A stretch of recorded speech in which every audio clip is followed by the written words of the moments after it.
I was halfway through my morning coffee when I saw Brenda Morrison standing at my front door with that look on her face, the one that meant the HOA had decided to ruin my day. I set down my mug and answered the door, already knowing this wasn't going to be pleasant. Brenda was the treasurer of our homeowners association in Scottsdale, Arizona, and she took her volunteer position more seriously than most people took actual paid employment. She wore a crisp white blouse despite the morning heat already climbing toward 90 degrees, and she clutched a folder against her chest like it contained state secrets. "Mr. Patterson," she said, not bothering with pleasantries, "we need to discuss your responsibilities regarding snow removal." I blinked. "Brenda, we live in Arizona. What snow?" Her lips pressed into a thin line. "I'm referring to the property you own in Colorado, Mr. Patterson, the one in Pine Ridge Estates." My stomach dropped. I'd inherited my uncle's vacation cabin in Pine Ridge 6 months ago, a small mountain community about 2 hours outside of Denver. The place came with HOA membership, which I'd been dutifully paying quarterly fees for without much thought. I visited maybe twice since taking ownership. "What about it?" I asked carefully. "The HOA president, Mrs. Whitley Mathers, lives 3 houses down from your property. According to our bylaws, Section 7.3, all property owners are responsible for maintaining clear walkways on public paths adjacent to their properties during winter months." "Okay, and I assume the path by my cabin isn't clear." Brenda's expression turned even more severe. "The path in question runs from the main road to Mrs. Mathers' residence. It passes by your property line for approximately 15 feet. Mrs. Mathers has filed a formal complaint that this section remains uncleared, making her daily walks hazardous." I rubbed my temples. "Brenda, I live 800 miles away. I haven't been to that cabin since October." "That's not Mrs. Mathers' problem, Mr. Patterson. The bylaws are clear. You have 48 hours to ensure that section of pathway is cleared and maintained for the remainder of winter, or you'll face daily fines of $100. She handed me a printed notice, turned on her heel, and walked back to her car before I could respond. I stood there holding the paper, reading through the formal complaint. Sure enough, there it was in bureaucratic language. Peter Patterson, owner of 247 Aspen Lane, was in violation of maintenance standards.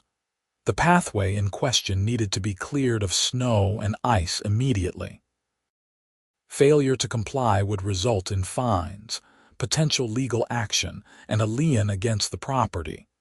I called my buddy Marcus, who lived in Denver and occasionally checked on the cabin for me. "Hey, can you do me a favor and swing by the Pine Ridge place? Apparently, I'm in trouble with the HOA." Marcus laughed. "Let me guess, Whitley Mathers is on your case. You know her." "Everyone up here knows her. She's legendary. Moved to Pine Ridge 3 years ago and immediately got herself elected HOA president. She's turned that neighborhood into her personal kingdom." "What'd you do to piss her off?" "Apparently, there's snow on a sidewalk near my property and it's making her life difficult." "Ah, the pathway complaint. Yeah, she's done that to a few people. Here's the thing though, that path isn't actually your responsibility. It's community property. She just doesn't like that part of the walk isn't maintained to her standards, so she pressures the nearest property owner to deal with it." I felt my jaw tighten. "So this is basically her trying to make me her personal snow removal service, pretty much." She pulled the same thing with the Hendersons last year. They ended up hiring someone to plow it weekly just to avoid the hassle. Cost them about $800 for the season. That's insane. "Welcome to HOA living, my friend." I hung up and stared at the notice again. Something about this rubbed me the wrong way. I dealt with difficult clients in my consulting business. I ran a small firm specializing in operational efficiency and cost analysis. I knew how to handle people who tried to push boundaries and create obligations that didn't actually exist. I pulled up the Pine Ridge Estates HOA bylaws online and spent the next 3 hours reading through every section. Marcus was right. The pathway in question was designated as common area property.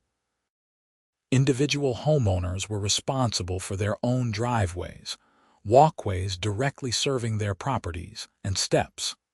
Common areas fell under the HOA's collective maintenance responsibility, funded by our quarterly dues. Section 7.3, which Brenda had cited, did mention property owner responsibilities, but only for walkways and paths providing primary access to the individual residents. The path by Whitley's house wasn't providing primary access to my cabin. It was a community walking trail that happened to run near my property line. I drafted a response letter, citing the relevant sections and politely declining the demand. I noted that according to the bylaws, the HOA itself was responsible for maintaining common area walkways, and I suggested they allocate appropriate funds from the dues we all paid for exactly this purpose. I sent it via email to the HOA board and figured that would be the end of it. I was wrong. 2 days later, I received a certified letter from the Pine Ridge Estates HOA. It contained a notice of fine $100 per day, starting from the date of the original complaint. According to their calculation, I now owed $400. The letter was signed by Whitley Mathers herself on official HOA letterhead. I called the HOA office number listed on the letter. A woman answered on the third ring. Pine Ridge Estates HOA, this is Darlene. Hi, Darlene. This is Peter Patterson. I'm calling about a fine notice I just received. Oh, Mr. Patterson. Yes, Mrs. Mathers mentioned you'd probably be calling. I'm afraid the fines are valid. The board voted to uphold them. The board voted. When was this meeting? Yesterday evening. It was an emergency session. An emergency session about snow on a sidewalk. And I wasn't notified I could attend. Darlene's voice became apologetic. Emergency sessions don't require advance homeowner notification according to our procedures. Look, Mr. Patterson, between you and me, if you just clear the path, Mrs. Mathers will probably waive the fines. She's reasonable when people cooperate. The path isn't my responsibility, Darlene. It's common area property. Mrs. Mathers interprets the bylaws differently. Mrs. Mathers doesn't get to interpret them however she wants. There's actual legal language that's pretty clear. I'm just the administrative assistant, Mr. Patterson. I'm telling you what the board decided. I thanked her and hung up, frustration building. This was escalating in a ridiculous direction, but I'd seen this pattern before in business. Someone in a small position of power deciding to flex that authority, creating problems where none existed, all to feel important or push a personal agenda. I made a decision. If Whitley Mathers wanted to treat this as a business transaction, I'd treat it like one. I spent that afternoon drafting a new letter. In it, I agreed to provide consultation services regarding snow management and pathway maintenance for the area in question. As a professional consultant with 15 years of experience in operational planning, my standard rate was $150 per hour. Given the complexity of the situation, I estimated I'd need approximately 4 hours per month to properly assess, plan, and coordinate appropriate snow removal services. I noted that this consultation service would include evaluation of snow accumulation patterns, recommendation of appropriate removal methods, coordination with third-party service providers, documentation of maintenance activities, and regular reporting to stakeholders. Furthermore, since I'd been providing de facto consultation services since the start of winter season when this issue first arose November through January. 3 months, I was submitting a bill for services rendered. 4 hours monthly for 3 months at $150 per hour came to $1,800. I subtracted the $400 in fines they claimed I owed, leaving a balance due of $1,400, payable to Patterson Consulting Services within 30 days. I attached my professional credentials, client testimonials, and business license information to establish legitimacy. I sent it via certified mail to the HOA office and copied every board member whose email I could find in the community directory. Then I waited.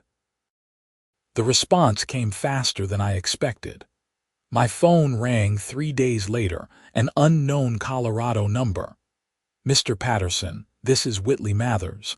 I'm calling about your absurd letter." Her voice was sharp, clipped, with the tone of someone accustomed to being obeyed. I pictured her as exactly the type Marcus had described, probably in her early 50s, immaculately dressed even at home, the kind of person who saw neighborhood leadership as a calling rather than a chore. "Hello, Mrs. Mathers. I'm glad you received it. I wanted to make sure we had everything properly documented. You cannot seriously expect the HOA to pay you for snow removal consultation. This is ludicrous." "I'm not providing snow removal, Mrs. Mathers. I'm providing consultation services regarding the maintenance of common area pathways. You've made it clear through your fine notices that you consider this pathway my responsibility. I'm simply treating it as you framed it as a business obligation, and my time and expertise have value. You're not qualified to consult on snow removal. I'm qualified to consult on operational efficiency and cost management, which is exactly what this situation requires. I've reviewed the property, the bylaws, and the maintenance requirements. I'm prepared to provide detailed recommendations. If you'd prefer, we can discuss the alternative, which is acknowledging that this pathway is HOA responsibility and allocating appropriate maintenance funds from the dues budget." There was silence on the other end. I could hear her breathing, controlled but angry. "The fines stand, Mr. Patterson, and your ridiculous invoice will be ignored. That's your prerogative, Mrs. Mathers, but I should let you know that if you pursue collection on the fines, I'll counterclaim for the consultation fees in small claims court. I'm quite confident a judge will find my interpretation of the bylaws more accurate than yours. Additionally, I'll be filing a complaint with the Colorado HOA Regulatory Board about improper fine assessment and abuse of authority." "You're threatening me." "I'm outlining my legal options, just as you outlined yours with your fine notice.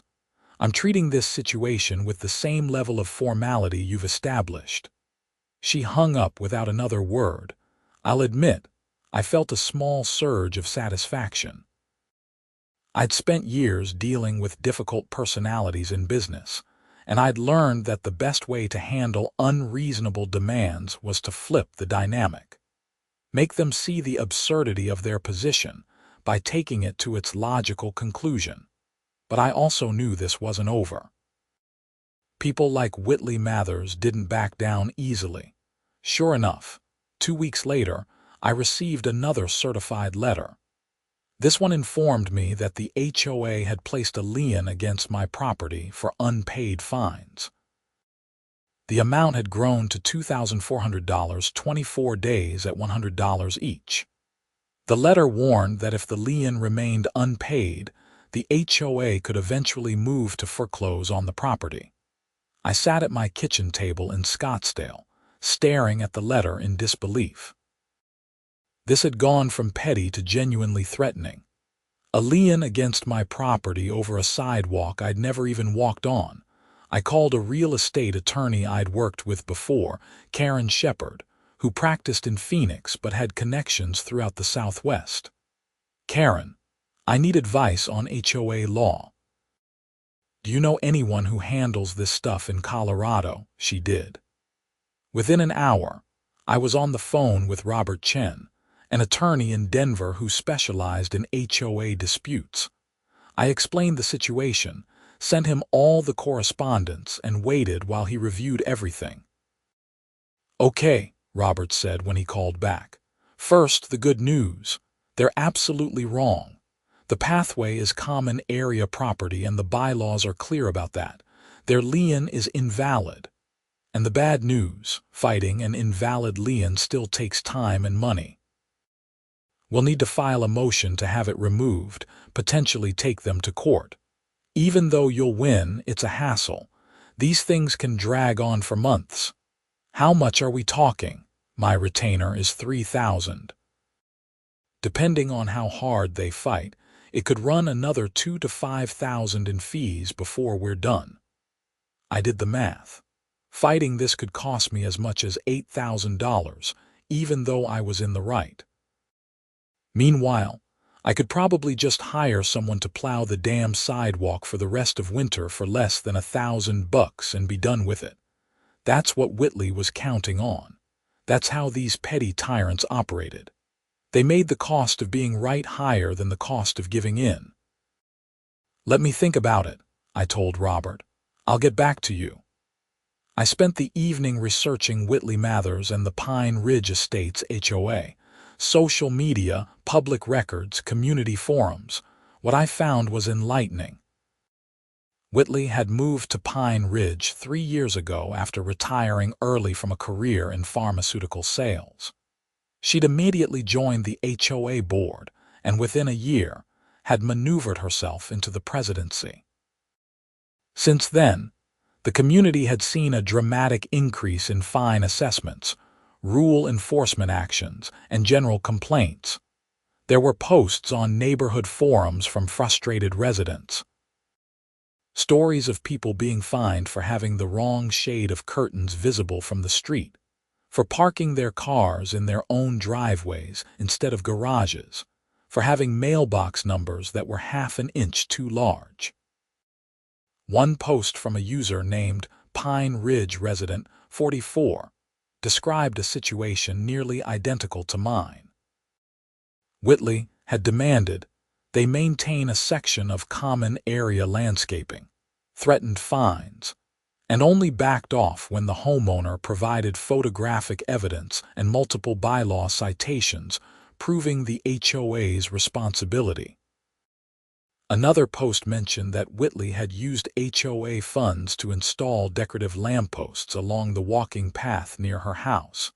The same path she was now demanding I maintain without proper board approval. Several residents had questioned the expense, but Whitley had shut down the discussion by claiming it was a safety improvement. I started forming a picture. Whitley had essentially turned the path by her house into her personal walking trail, using HOA money to improve it. And now she wanted individual homeowners to maintain it, so she didn't have to allocate more HOA funds for upkeep. It was brilliant in its selfishness, and probably no one had seriously challenged her because most people just wanted to avoid the hassle. But I wasn't most people. I'd built a career on finding inefficiencies and calling out bad practices, and I really didn't like bullies. I called Robert Chen back. "I want to fight this, but I want to do more than just remove the lien. I want to challenge her authority and how she's been running this HOA." "That's a bigger battle, Peter. Are you sure? How would we do it?" "We'd need to request a formal review of HOA finances and decisions. If we find evidence of mismanagement or self-dealing, we could call for a vote to remove her from the board. We might even file a lawsuit if there's clear financial impropriety. Let's start with the lien removal and go from there, but I want to be thorough. Request all financial records, meeting minutes, everything. You're going to make some enemies in that community. I'm okay with that. I barely use the place anyway." Robert filed the motion to remove the lien the next day. He also submitted a formal request for HOA records under Colorado law, which required boards to make certain documents available to homeowners. The response was immediate and hostile. Whitley called me directly, her voice trembling with rage. "You've hired an attorney over snow removal. Are you insane? You placed a lien on my property, Mrs. Mathers. You escalated this to legal action first. I'm simply responding appropriately. This is a waste of everyone's time and money. The HOA will have to pay legal fees to defend against your frivolous claims. Then perhaps you should have considered that before filing an invalid lien. I've been quite reasonable throughout this process. I've cited the relevant bylaws, explained why your interpretation is incorrect, and offered solutions. You've responded with threats and financial penalties. Now we'll let a judge decide who's right. The board stands behind me completely." Does the board know you're using their authority to settle what appears to be a personal vendetta? Because that's what this looks like, Mrs. Mathers. You want a path by your house maintained, and rather than use HOA funds appropriately, you're forcing individual homeowners to pay for it. How dare you? I've requested financial records and meeting minutes. I'm curious to see how the decision to install those decorative lampposts was made, and how much HOA money has been spent on improvements specifically benefiting properties near yours versus the rest of the community. There was a long pause. "You're making a mistake, Mr. Patterson." "I don't think I am. I think I'm doing what someone should have done a long time ago." She hung up again. Over the next week, Robert worked his magic. The court quickly agreed that the lien was invalid, the bylaws were unambiguous, and the HOA's interpretation was clearly wrong. The judge ordered the lien removed immediately and warned the HOA board about filing improper claims. But more interesting was what came from the records request. Robert received boxes of documents, financial statements, meeting minutes, correspondence, maintenance records. He hired a paralegal to help review everything, and what they found was worse than I'd expected. Whitley had been using HOA funds almost like a personal expense account. Nothing overtly illegal, but a pattern of directing money toward improvements that primarily benefited her property or preferences. The lampposts were just one example. There was also a new irrigation system for the common area gardens visible from her house. Repaving of the exact section of road she used most frequently, and premium landscaping services that focused heavily on her street, while other areas received minimal attention. She'd also been approving fines selectively. Homes near hers faced strict enforcement of minor rule violations, while properties further away seemed to get more lenient treatment. It created a little bubble of perfection around her residence, maintained through intimidation and unequal application of community rules.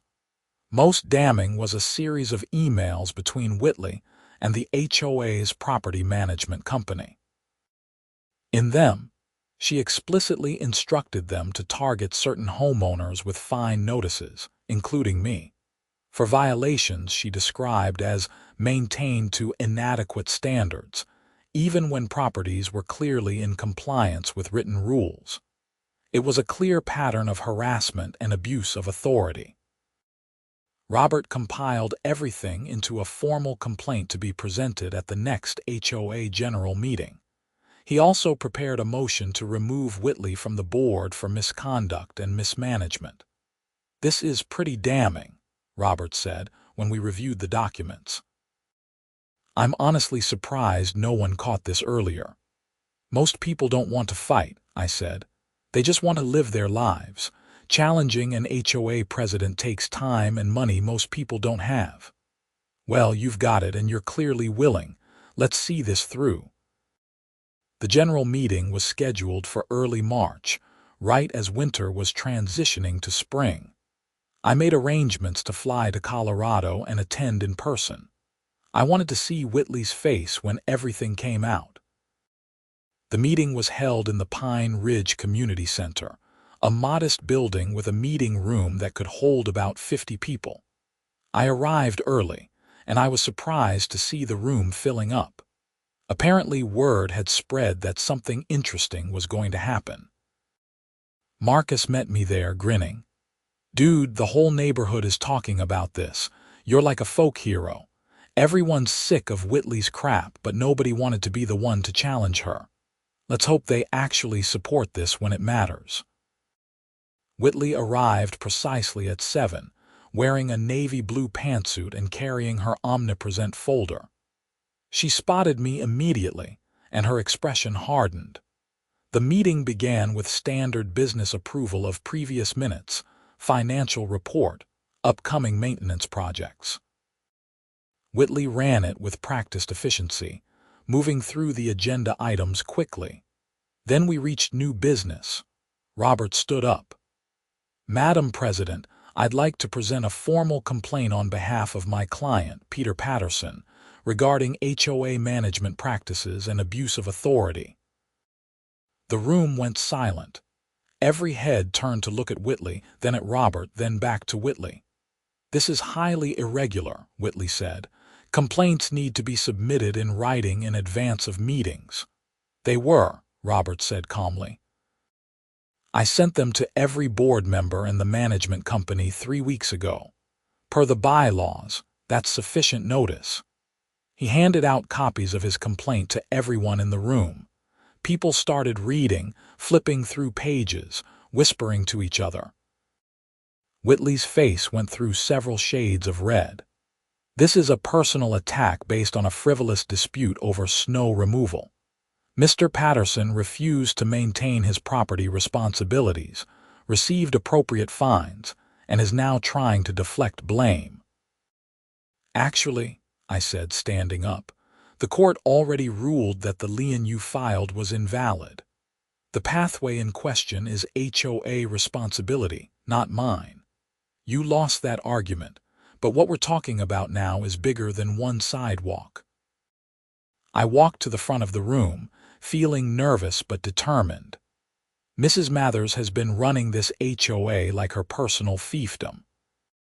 She's directed funds to improvements that primarily benefit her property, selectively enforced rules to harass homeowners she doesn't like, and filed invalid fines and liens to intimidate people into compliance. "That's absolutely false," Whitley snapped. "I've dedicated countless volunteer hours to improving this community. Every decision I've made has been for the collective good." "Then let's look at the numbers," Robert said. He put up a chart on his laptop, projecting it onto the wall.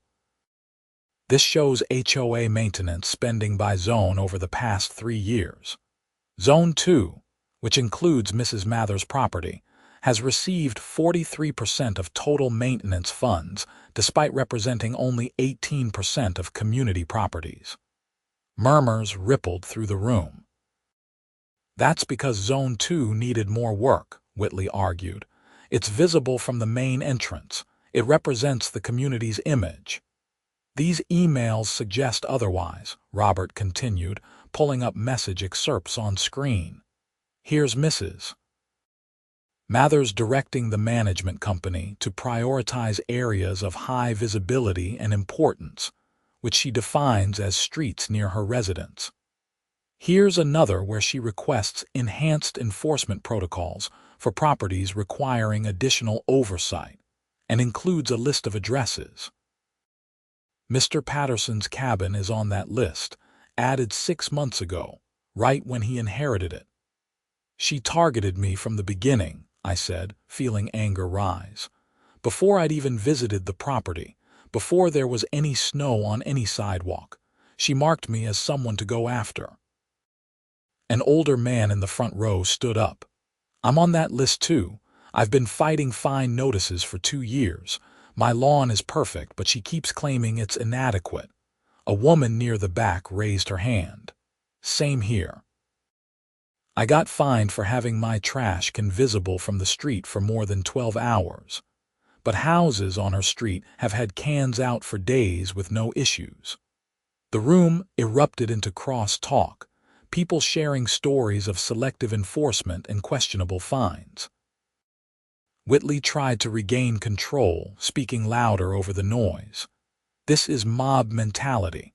You're letting one disgruntled homeowner turn you against someone who's worked tirelessly for this community. Worked tirelessly or worked selfishly. Another voice called out. Robert let the chaos settle before continuing. There's also the matter of financial accountability. Mrs. Mathers approved several major expenditures without full board votes in violation of the bylaws. The decorative lampposts cost $8,000. The irrigation system was $12,000. These should have required homeowner approval for expenditures over $5,000. I watched Whitley's composure crack. Her hands gripped the table edge, knuckles white. The board approved those projects. Emergency sessions don't count for major financial decisions, Robert said. And according to these minutes, several board members weren't even aware the votes were happening. You called emergency meetings with minimal notice, held votes with whoever showed up, and pushed through projects you wanted. I was streamlining inefficient processes, Whitley insisted, but her voice wavered. You were circumventing oversight, I said, and now you're facing the consequences. Robert presented the formal motion to remove Whitley from the board, citing misconduct, financial mismanagement, and abuse of authority. It required a majority vote of homeowners present. Before we vote, I said, I want everyone to understand what this means. This isn't about personal revenge. This is about making sure the HOA serves all of us equally, not just whoever happens to be in charge. If Whitley stays, this behavior continues. Property values suffer when people are afraid to buy into a community with a tyrant running things. Whitley stood abruptly. I won't stand here and be insulted. I've done nothing wrong. Everything I've done has been within my authority as president. Then you have nothing to fear from a vote, Robert said. The vote was overwhelming.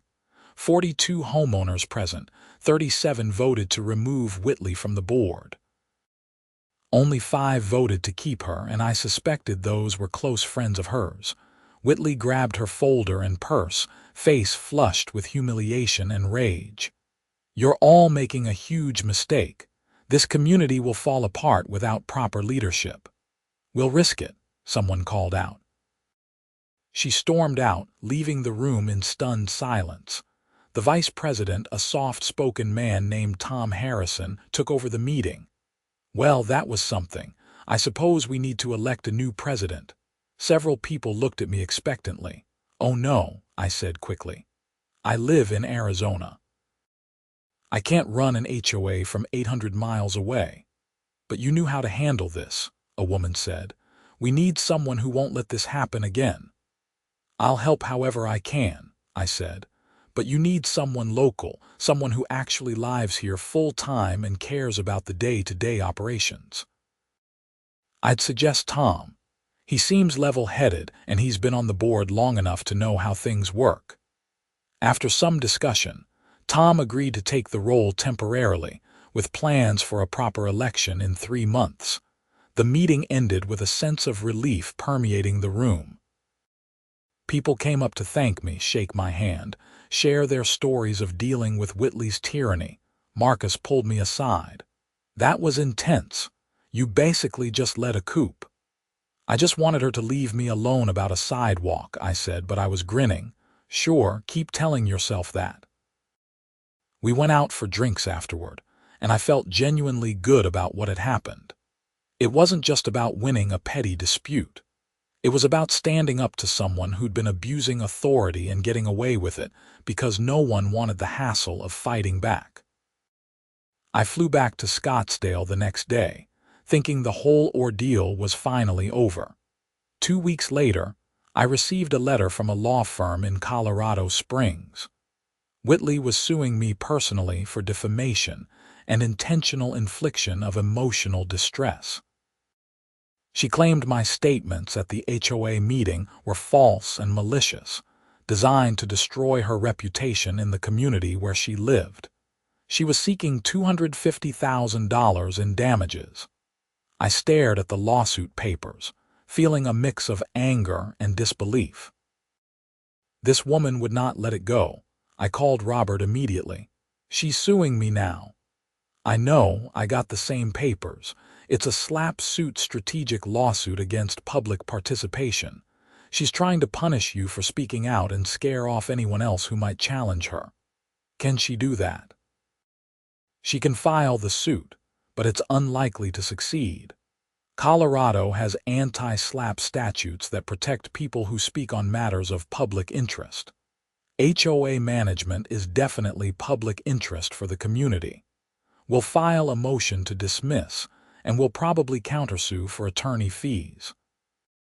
How much is this going to cost me? More than it should, unfortunately.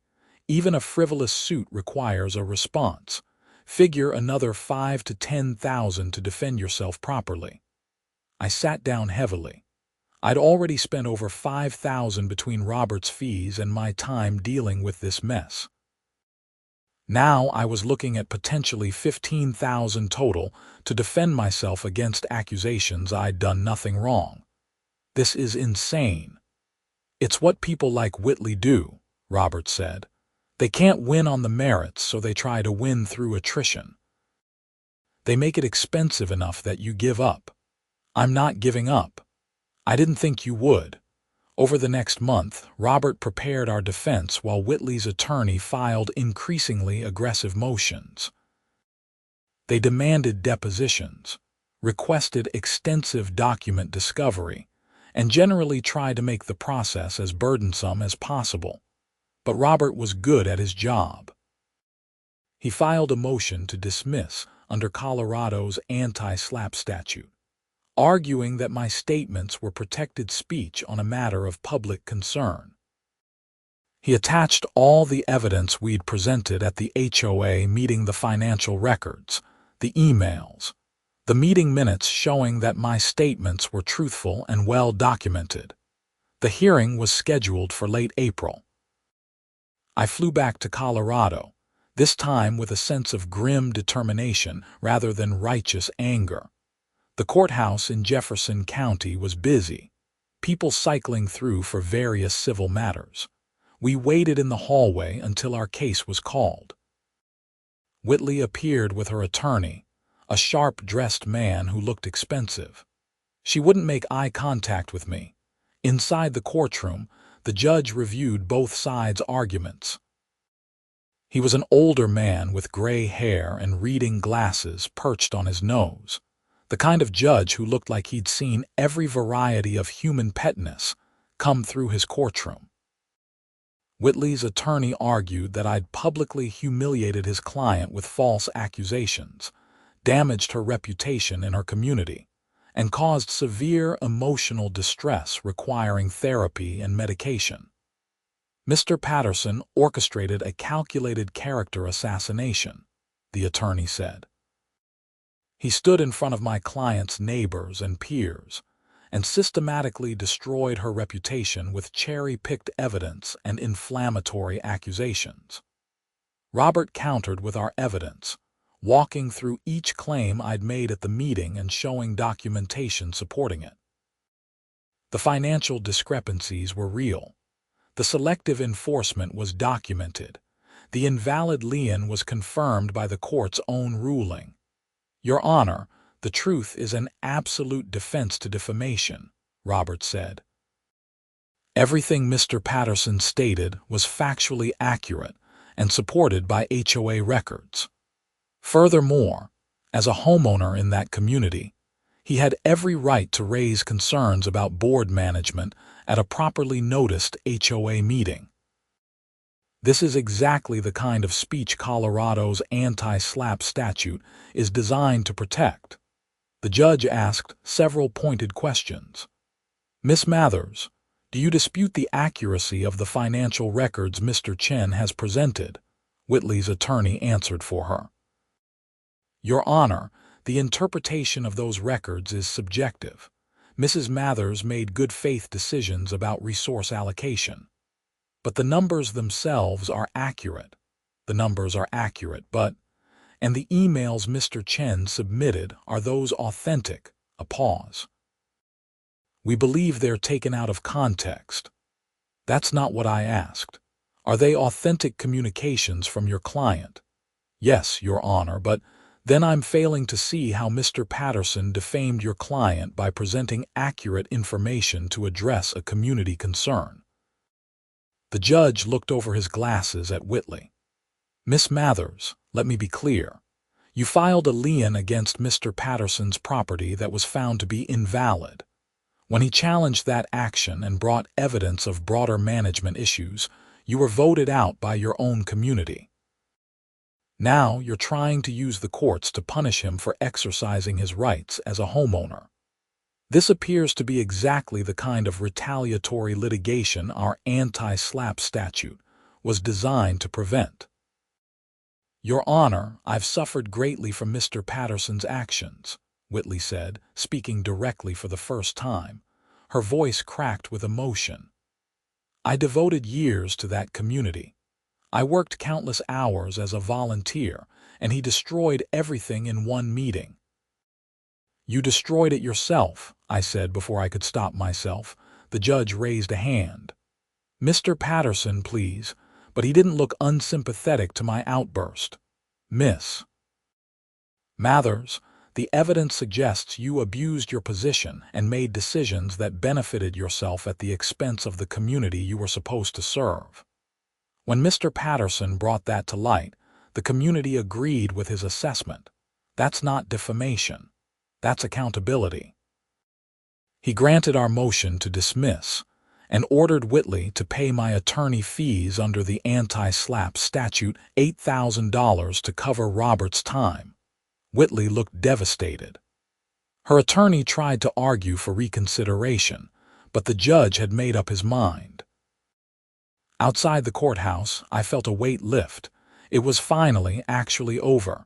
She could appeal, Robert warned, but she won't win, and the anti-SLAPP fee award would likely increase if she loses again. You think she'll let it go? She doesn't have much choice. Her attorney would be malpractice to keep pursuing this. We shook hands, and I thanked him for everything. The total cost had ended up around $12,000 when all was said and done, but I'd recovered $8,000 from the fee award. Net cost of $4,000 to remove a tyrant from power and clear my name. Worth it. I drove up to Pine Ridge before heading back to Arizona, wanting to see the cabin and the infamous pathway that had started everything. The snow was mostly melted now, revealing the walking trail in all its glory. It was actually quite nice paved, well maintained, with those decorative lampposts Whitley had installed. It wound through the community, connecting the main road to various residential streets. I walked the section that passed by my property, the 15 feet that had supposedly been my responsibility.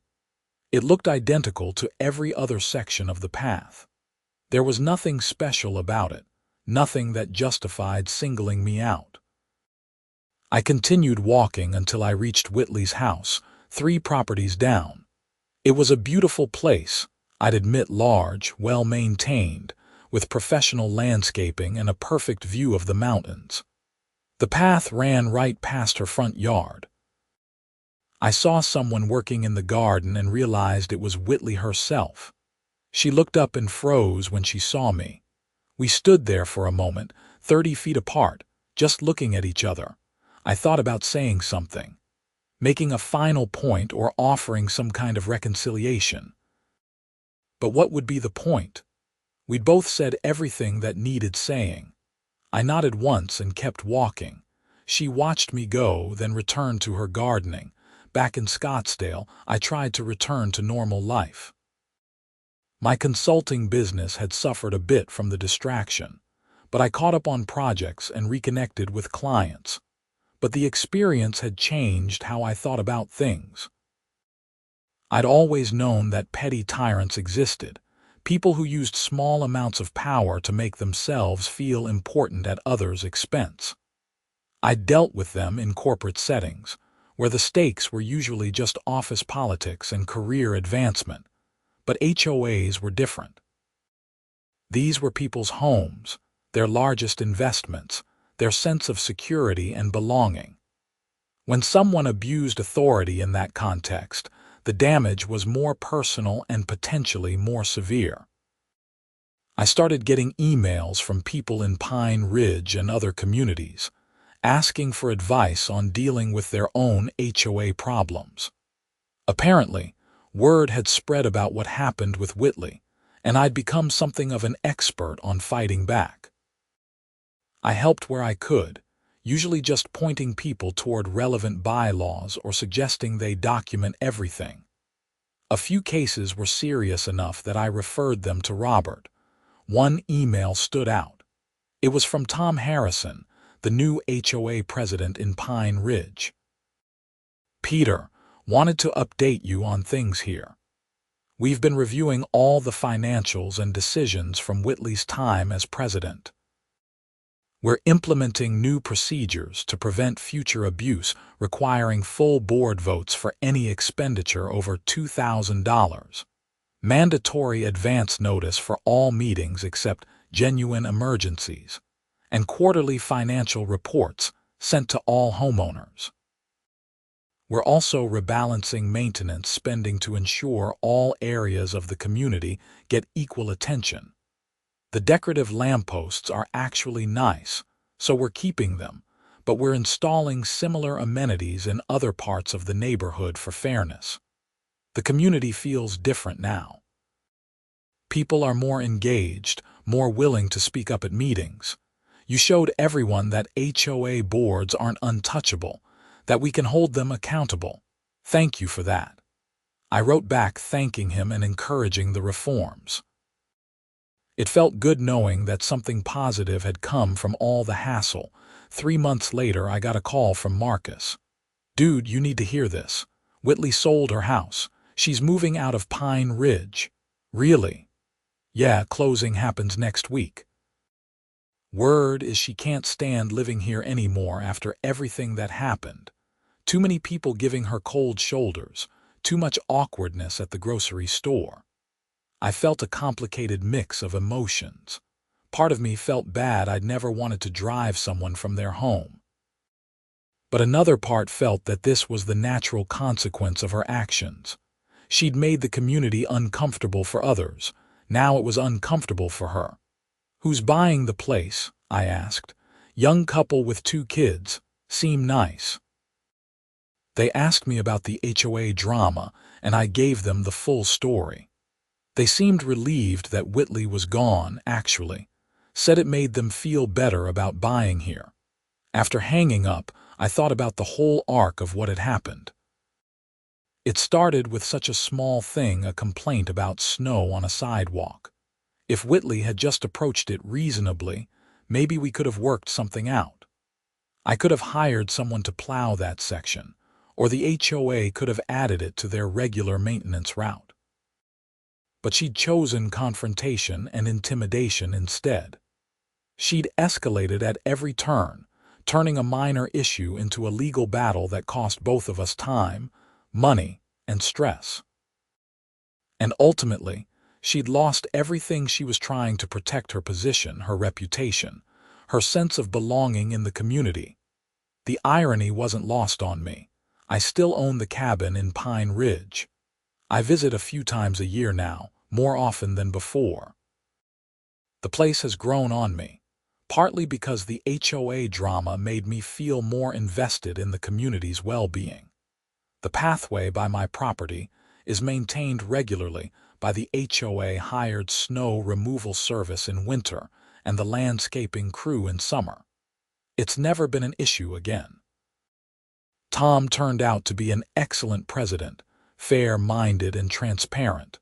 The community has thrived under his leadership, And as for my consulting invoice, the one I sent Whitley for $1,800, minus the $400 in fines she claimed I owed, I never pursued collection on it. It had served its purpose, making a point about the absurdity of her demands. Actually trying to collect would have just prolonged the conflict, but I kept a copy of it framed in my office, a reminder of the whole experience. My assistant asked about it once. "It's from a difficult client," I explained.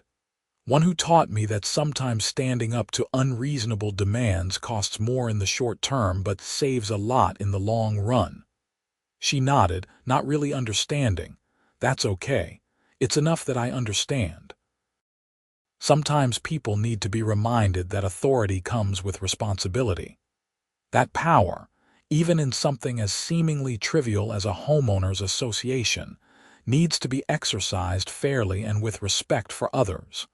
Whitley never learned that lesson, or if she did, she learned it too late. I occasionally wonder what she's doing now, where she moved to, whether she joined another HOA board and started the cycle again somewhere else. Part of me hopes she learned from the experience and became a better neighbor, a better community member. But realistically, people like that rarely change. They just find new environments where their behavior hasn't been challenged yet. The important thing is that one community held her accountable. One group of homeowners said enough was enough and took back their association from someone who'd turned it into a personal fiefdom. And it all started because she demanded I clear her walking path. I never did clear it myself, by the way. The HOA maintenance crew handles it, as they should, using funds from the quarterly dues we all pay for exactly that purpose. Sometimes I walk that path when I visit, taking the same route Whitley used to take from the main road to her old house. The lampposts are pretty in the evening, casting warm light across the pavement. The landscaping is maintained beautifully, consistent throughout the community now rather than concentrated in one area. It's exactly what an HOA should be, a collective effort to maintain common spaces for everyone's benefit, managed fairly and transparently. Not a tool for one person's ego or convenience. That's the lesson I took from the whole experience. HOAs aren't inherently bad. They serve important functions in planned communities, but they need oversight, accountability, and members willing to speak up when things go wrong. I spoke up over a sidewalk. Others spoke up about unfair fines and selective enforcement. Together, we changed how an entire community operated. That's worth a hell of a lot more than the $12,000 it cost me to fight the battle. It's worth the principle of it. And the next time someone tries to push me around with invalid demands backed by misused authority, whether it's an HOA president or anyone else, I'll know exactly how to respond. Document everything. Cite the rules. Stand your ground. And if necessary, flip their demands back on them in a way that exposes the absurdity of their position. Consultation services, indeed. My business actually picked up after the whole incident. Apparently, standing up to an abusive HOA president demonstrated the kind of backbone and strategic thinking that appeals to corporate clients. I got referred to several new companies looking for operational consulting, and when they asked about my approach to handling difficult situations, I had a perfect story to tell. The HOA drama became a case study in my presentations. How to deal with overreach, how to document your position, how to escalate appropriately when informal resolution fails, how to gather allies and build support for necessary change. Turns out the skills for challenging a petty tyrant in a homeowners association translate pretty well to challenging inefficient practices in a corporation. Who knew? I also became more involved in homeowner advocacy generally. I joined online forums, shared advice, and helped people understand their rights. There's a surprising amount of misinformation out there about what HOAs can and cannot do, and many people just don't know how to fight back when boards overstep. Education is power, and I tried to share what I'd learned. The whole experience taught me something important about myself, too. I'd always considered myself a pretty easygoing person.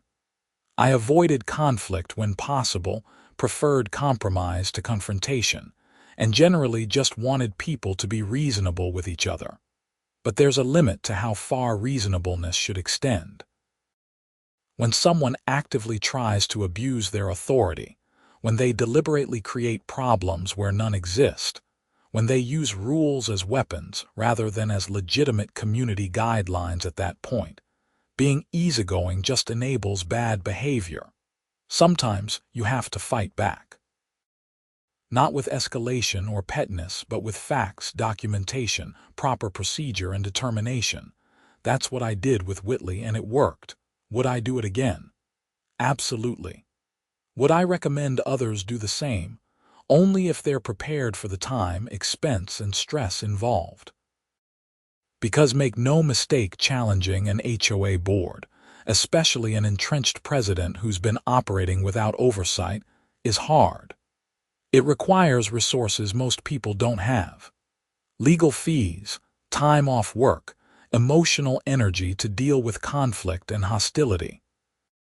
Not everyone can afford that battle, financially or emotionally. But someone has to fight these battles, or the petty tyrants win by default. I'm glad I was in a position to do it.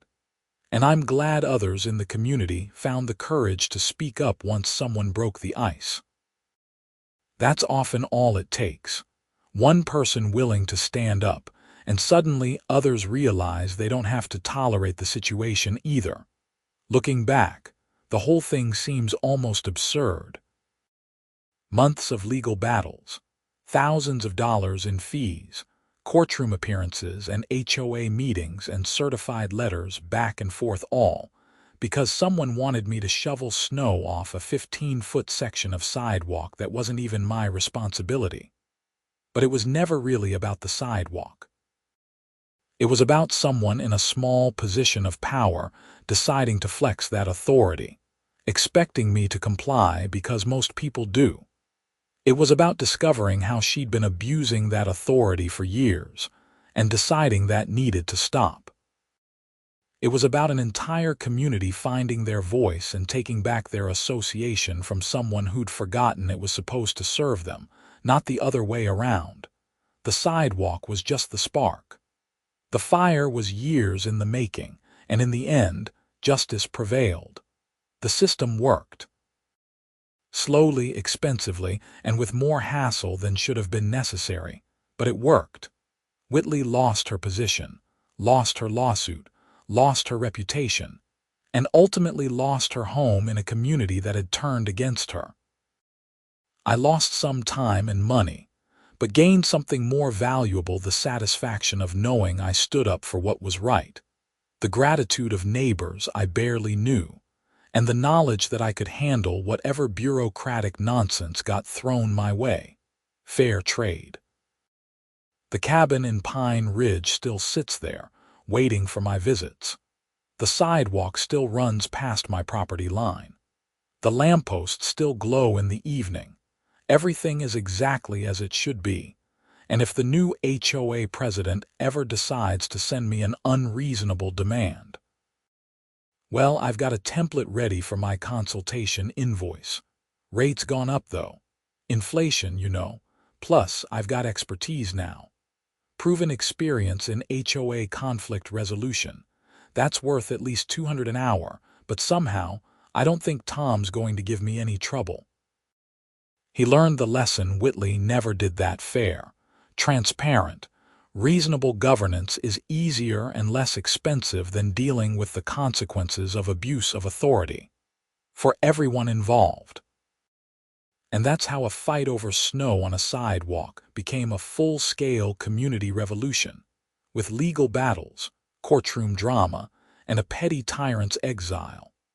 All because I refused to back down when someone tried to make their problem mine through invalid demands and bureaucratic intimidation. Sometimes standing your ground is the only option, and sometimes it actually works out.